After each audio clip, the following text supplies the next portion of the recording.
semuanya. Kali ini kami akan menampilkan video hasil diskusi kami.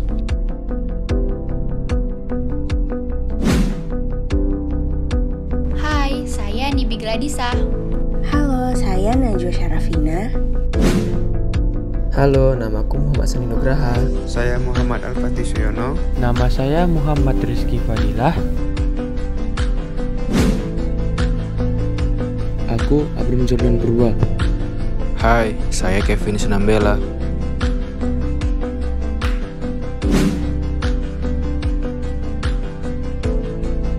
Bagaimana peran ilmu ekonomi mikro dan makro dalam ekonomi produksi pertanian, dan mana di antara keduanya yang memiliki dampak lebih dominan pada seorang petani? Kita pasti sering berpikir mana yang lebih dominan untuk dikuasai, ekonomi mikro atau ekonomi makro. Sebelumnya, peranan ilmu ekonomi mikro dan makro merupakan acuan untuk menjalankan kegiatan ekonomi produksi pertanian, yang dimana dalam menjalankan kegiatan pertanian itu sendiri tidak terlepas dengan kegiatan ekonomi. Sekarang kembali lagi, mana yang lebih dominan, ekonomi mikro atau makro? Yang menurut saya adalah ekonomi mikro.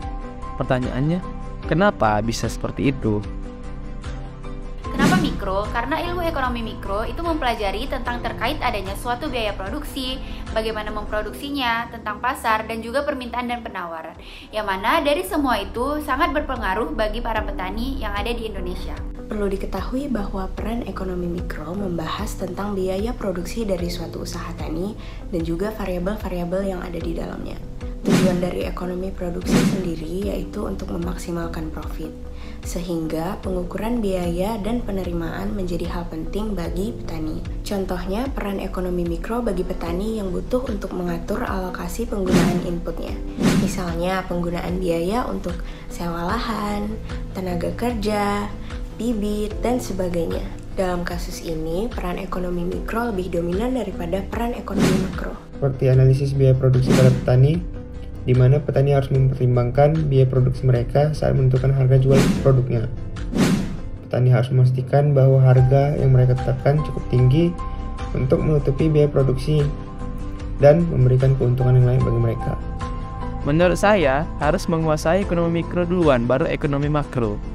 Memang dua hal ini sangat berkaitan, namun yang harus dikuasai pertama kali sebagai produsen menurut saya adalah ekonomi mikro dulu. Apakah model persaingan sempurna sesuai diterapkan untuk kondisi pertanian yang ada di Indonesia? Jika tidak, mengapa model ini masih dipertahankan? Tidak, karena persaingan sempurna itu menetapkan sistem yang dimana penjual menetapkan harga yang sama dengan penjual yang lainnya, yang membuat pihak lain tidak bisa mempengaruhi harga. Salah satu ciri pasar persaingan sempurna adalah pasar berperan sebagai price maker, di mana para penjual menetapkan harga yang sama dengan penjual yang lain. Sedangkan di Indonesia, pasar berperan sebagai price taker, di mana pasar menerima harga dari pihak yang lain. Kemudian, ciri pasar persaingan sempurna yang lain adalah tidak ada intervensi pemerintah dalam menentukan harga. Sedangkan di Indonesia sendiri, pemerintah malah ikut andil dalam menentukan harga suatu komoditas. Lalu, mengapa model pasar persaingan sempurna ini tetap dipertahankan di Indonesia? Sistem ini masih dipertahankan karena pasar persaingan sempurna efektif dalam membangun pemahaman tentang kinerja pertanian. Contoh seperti pedagang beras. Beras menjadi kebutuhan pokok bagi masyarakat Indonesia. Banyaknya penjual dan pemberi beras, yang mana masing-masing dari mereka tidak dapat saling mempengaruhi harga, melainkan hanya mengikuti harga pasar karena banyaknya jumlah produsen.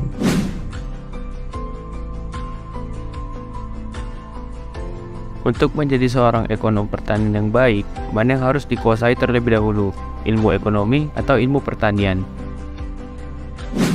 Untuk menjadi ekonom pertanian yang baik, kita harus menguasai ilmu ekonomi terlebih dahulu. Karena kita tuh harus mengetahui permintaan dan penawaran pasar dan bagaimana memasarkannya. Setelah itu juga dengan pengetahuan ekonomi kita dapat memaksimalkan keuntungan dengan cara mengaturnya agar keuntungan tuh harus maksimal dan kerugian harus seminimum mungkin. Serta dengan menjual produk pertanian kita ke tangan konsumen. Karena jika kita expert dalam ilmu pertaniannya, maka hasil produksi melimpah tapi kita tidak tahu cara untuk menjual hasil produksinya. Ditambah lagi produk pertanian itu bersifat tidak tahan lama. Oleh karena itu, jika kita tidak tepat waktu ataupun tidak tepat sasaran, maka kita tidak akan mendapatkan keuntungan tersebut. Karena di masa sekarang ini, masalah terbesar dalam pertanian adalah bukan bagaimana cara memproduksi suatu komoditi, melainkan bagaimana cara kita memasarkan komoditi tersebut dan bagaimana cara petani dapat memaksimalkan keuntungan dengan sumber daya yang dia miliki tanpa menomorduakan ilmu pertanian. Contohnya adalah ada seorang petani yang memiliki banyak hasil produksi, tapi dia mendapatkan sedikit keuntungan dari hasil produksi tersebut. Kenapa demikian? Di sini ilmu ekonomi berperan bagaimana cara petani tersebut dapat memaksimalkan keuntungannya dengan sumber daya yang ia miliki, yaitu dengan cara melihat jumlah permintaan dan penawaran. Berapa permintaan yang ada di pasar terhadap komoditi tersebut, dan berapa penawaran yang bisa ia tawarkan ke pasar tersebut. Sekian video dari kami. Lebih dan kurang kami mohon maaf. Dadah!